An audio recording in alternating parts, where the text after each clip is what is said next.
অশান্ত পাহাড়ে স্বস্তির সুবাতাস ফিরছে। দুর্গম অঞ্চল বরাবরই সশস্ত্র সন্ত্রাসীদের অভয়ারণ্য। গত ১.৫ দশকে ৫২৬ জন নিহত আর ১২৫০ অপহরণই যার বড় প্রমাণ। তবে সীমান্ত সড়ক হওয়ায় আইন শৃঙ্খলা বাহিনীর নজরদারি এবং টহল বাড়ায় চিত্র পাল্টাচ্ছে। দৃশ্যমান পরিবর্তন এসেছে, এটি বলছেন স্থানীয়রাও।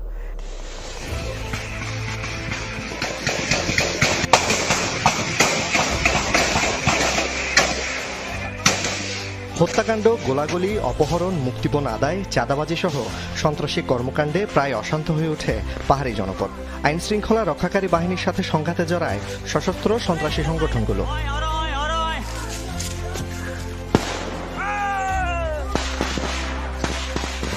পরিসংখ্যান মতে ২০০৯ সাল থেকে ২০২৪ সাল পর্যন্ত ৩ পার্বত্য জেলায় অন্তত ১,২৫৩ জন অপহরণ এবং ৫২৬ জন পাহাড়ি বাঙালির প্রাণ গেছে এদের হাতে, যার বেশিরভাগেরই বিচার হয়নি।